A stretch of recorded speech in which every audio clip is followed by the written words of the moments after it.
नमस्कार दोस्तों, मेरा नाम कपिल सिक्का है। स्वागत है आपका स्टडी की एजुकेशन प्लेटफॉर्म में। आज हम एक नई सीरीज शुरू करने जा रहे हैं, crack UPSC CSE prelims 2022 through MCQs. MCQs जैसे आप देखते हैं काफ़ी इंपॉर्टेंट हो जाते हैं, सॉल्व करना नेसेसरी हो जाता है। और यहाँ पे हम एमसीक्यूज के थ्रू सारे जो स्टैटिक या करंट पोर्शन है उसको कवर करेंगे। अगर मैं कोर्स की हाईलाइट आपको बताऊं तो जितने भी रेलेवेंट करंट अफेयर्स हैं, स्टैटिक पोर्शन है, वो सब कवर किया जाएगा। जितने भी टॉपिक हैं सीएसई के वो सब यहाँ पे पूरे किए जाएंगे। साइंस टेक्नोलॉजी एनवायरनमेंट पे कुछ एक्स्ट्रा यहाँ पे थ्रस्ट दिया जाएगा, कुछ एक्स्ट्रा इंपॉर्टेंस दी जाएगी। स्पोर्ट्स रिलेटेड क्वेश्चंस आपने देखे इस बार पूछे गए थे प्रीलिम्स 2021 में, उस पर भी एक्स्ट्रा थोड़ा सा ध्यान दिया जाएगा। इसके अलावा द हिंदू एक्सप्रेस, योजना, कुरुक्षेत्र जैसे इंपॉर्टेंट जो सोर्सेज हैं जो यूपीएससी यूज़ करती है एमसीक्यूज़ डिज़ाइन करने में, उसको हम भी यहाँ पे यूज़ करेंगे और आपके लिए इस तरह के एमसीक्यूज़ लेके आएंगे। नंबर ऑफ एमसीक्यूज़ कुछ एक 1000 प्लस होंगे, 1000-1100 के बीच के एमसीक्यूज़ होंगे, जिसमें आपकी polity, economy, geography, science and technology सब कुछ यहाँ पे वाइड कवरेज होगा। आपको इन वीडियोस के पीडीएफ जो हैं वो मेरे टेलीग्राम चैनल @कपिल लाइव से मिल जाएंगे। आप मुझे @कपिल सिक्का ट्विटर हैंडल पे भी फॉलो कर सकते हैं। इसके अलावा हमारे यहाँ पे सेल्स टाइम चल रही है, आप इससे यूपीएससी एसएससी बैंकिंग बाकी जो हमारे प्रोडक्ट्स हैं वो परचेज कर सकते हैं 31 अक्टूबर तक हमारी ऐप से या वेब से। शुरू करते हैं। पहला क्वेश्चन पढ़ने के बाद मैं आपको एक रिक्वेस्ट करूंगा कि स्क्रीन को अपनी पॉज करिए और आंसर देने की कोशिश कीजिए। देखो यहाँ पे मैं आंसर भी दूंगा, उसका एक्सप्लेनेशन भी डिटेल रहेगा, पीडीएफ भी मिलेगा, बट फिर भी कोशिश ये कीजिएगा कि पहले आप खुद से सॉल्व करिए और फिर उसके बाद आंसर की तरफ बढ़िए।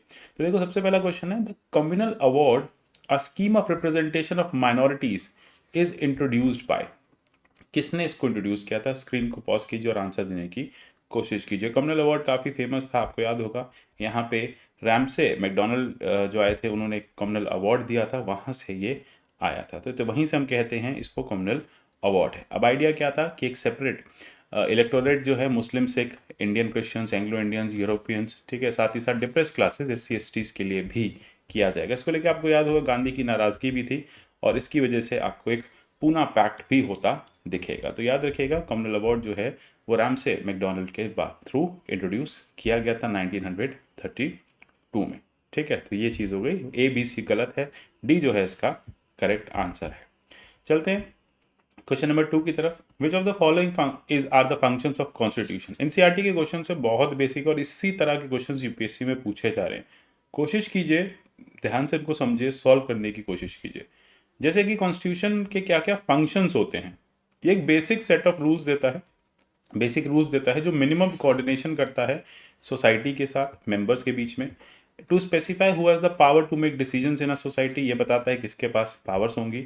To set some limits on what government can impose on its citizens, यानी एक लिमिटेड गवर्नमेंट की बात करता है, लिमिटेड गवर्नेंस की बात करता है। आपको यहाँ पे बताना है कि क्या होते हैं फंक्शंस कॉन्स्टिट्यूशन के। बहुत सिंपल है, इसको पॉज कीजिए, बहुत क्लैरिटी के साथ। D इसका राइट आंसर है। बहुत इजी क्वेश्चन था, मैंने आपको पहले ही बोला। देखो कॉन्स्टिट्यूशन के सारे फंक्शंस होते हैं।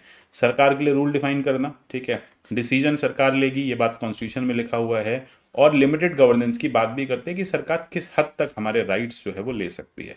तो 1, 2 एंड 3 तीनों यहाँ पे करेक्ट हैं।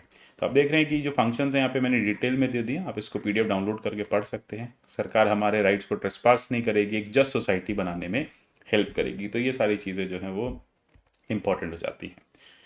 चलते हैं क्वेश्चन नंबर 3 की तरफ। Indian constitution gives following identity to its people. अपने लोगों को हम कौन कौन सी आइडेंटिटी यहाँ पे प्रोवाइड करते हैं? Political identity, moral identity, ethnic identity. Correct answer आपको बताना है। एनसीईआरटी का ही क्वेश्चन है ये, एनसीईआरटी क्लास 11 का इंडियन कॉन्स्टिट्यूशन एट वर्क का क्वेश्चन है। तो देखो हमारा कॉन्स्टिट्यूशन हमें पॉलिटिकल आइडेंटिटी देता है, मॉरल आइडेंटिटी भी देता है, लेकिन एथनिक आइडेंटिटी की बात वो नहीं करता है। तो 1 एंड 2 दोनों करेक्ट हैं यहाँ पे। तो पॉलिटिकल आइडेंटिटी कि आपके पास भाई आप किस तरह से वोटिंग कर सकते हैं, आप किस तरह से पॉलिटिकल प्रोसेस में इन्वॉल्व हो सकते हैं। साथ ही साथ आप देखेंगे मॉरल आइडेंटिटी एक तरह से अथॉरिटेटिव कंस्ट्रेंट्स हैं, फंडामेंटल वैल्यूज़ हैं, ठीक है, किस तरह से आप मॉरालिटी बेस्ड काम करेंगे, ठीक है। जैसे कि आपने देखा आर्टिकल 25 में भी इसके बारे में मेंशन है। नेशनल आइडेंटिटी भी देता है, भाई हम सब, हमें सिटीजनशिप के राइट्स मिलते हैं, हम एक इस भारत देश के नागरिक हैं, लेकिन कहीं पे भी एथनिक आइडेंटिटी जो है वो नहीं मिलता है। एथनिक आइडेंटिटी की बात यहाँ पे नहीं की जाती है। ठीक है, यानी अलग अलग एथनिसिटीज़ का रिप्रेजेंटेशन कॉन्स्टिट्यूशन बात नहीं करता। हाँ, डाइवर्सिटी की ज़रूर बात करता है। चलते हैं क्वेश्चन नंबर 4 की तरफ। आपको बताना which of the statement is incorrect about democracy. Democracy को लेके कौन से इसमें से इनकरेक्ट हैं? Democratic country rulers elected by the people take all major decisions, ठीक है, जो भी डेमोक्रेटिक कंट्री में इलेक्टेड लोग होते हैं वो मेजर डिसीजंस लेते हैं। आपको इनकरेक्ट बताना है, याद रखिएगा। Democratic government rules within limits set by constitutional laws and citizen rights. Popular governments are always democratic. Election offer a choice and fair opportunity to people to change the governments.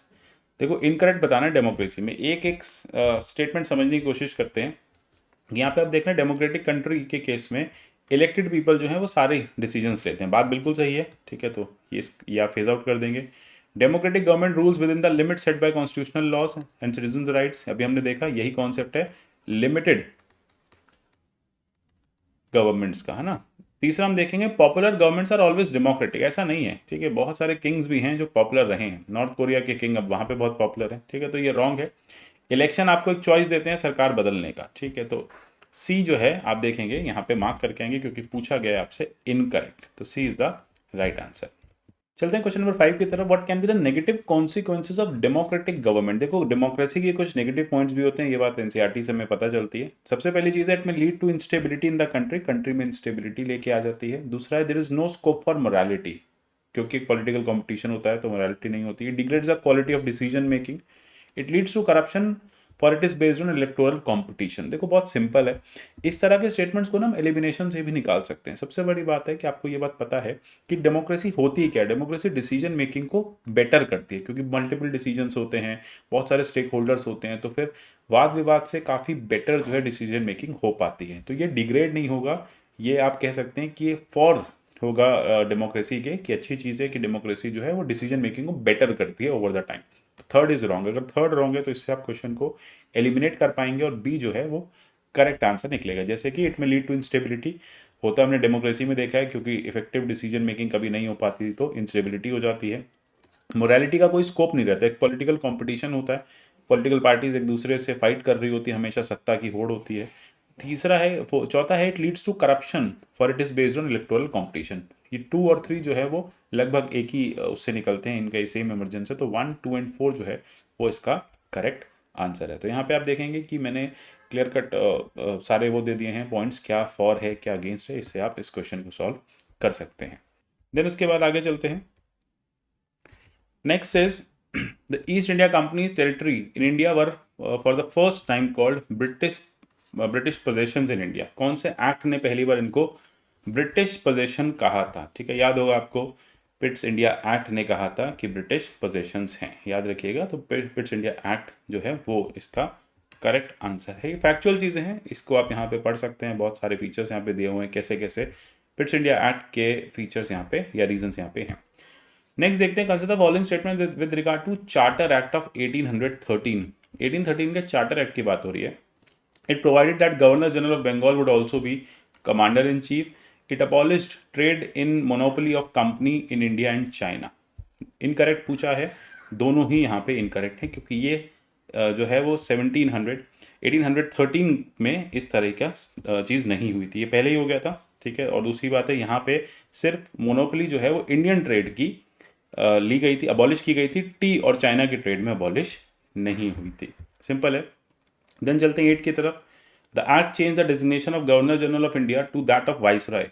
It ended the system of double government by abolishing board of control and court of director. कौन सा act था जिसने governor general की designation को viceroy of India कर दिया था? बहुत सिंपल है ये भी, इसको भी आपको याद होगा, act for good government India act 1858, 1858 का गवर्नमेंट ऑफ इंडिया एक्ट। इसको हम एक्ट फॉर गुड गवर्नमेंट भी कहते हैं, रिवोल्ट के बाद आया था, सारी हिस्ट्री आपको पता ही है। अब नेक्स्ट है पोर्टफोलियो सिस्टम जो है वो किसने इंट्रोड्यूस किया था? भाई लॉर्ड कैनिंग ने किया था। आपको स्टेटमेंट्स बताने, under this member of viceroy council was made in charge of one or more department of government. बात सही है। Member viceroy council was authorised to issue final orders on behalf of council of ministers on his departments. दोनों ही चीज़ें यहाँ पे clear है। Portfolio system कौन लाया था? 1861 के इंडिया काउंसिल एक्ट में लाए थे, ठीक है। इसको लॉर्ड कैनिंग ने 1859 में इंट्रोड्यूस किया था और 1861 के एक्ट में इसको लाया गया था। चलते हैं लास्ट क्वेश्चन आज का। विच of the following act introduce by cameralism in provinces? याद रखिएगा प्रोविंसेस की बात हो रही है।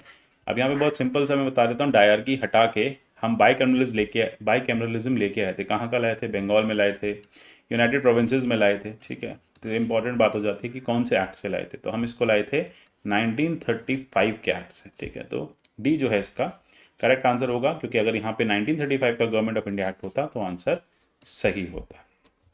क्लियर हो गया, ये भी लक्ष्मीकांत का चैप्टर 1 है। तो देख रहे आप इस तरह से लक्ष्मीकांत और एनसीईआरटी को हम यहाँ पे कवर करने, क्वेश्चन के लेवल काफ़ी ईजी हैं, और साथ साथ अगर कन्फ्यूजन है अभी भी तो मैं आपको यहाँ डिटेल्ड मॉडल आंसर्स प्रोवाइड कर रहा हूँ, डिटेल इनके एक्सप्लेनेशंस प्रोवाइड कर रहा हूँ, इनको आप डिटेल थॉरोली पढ़ लीजिए और फिर अगली क्लास की तैयारी कीजिए, और साथ साथ रिवीजन भी करिए। तो ये पीडीएफ संभाल के रखिएगा, एग्जाम के टाइम पे काफ़ी काम आएगी रिवीजन के लिए।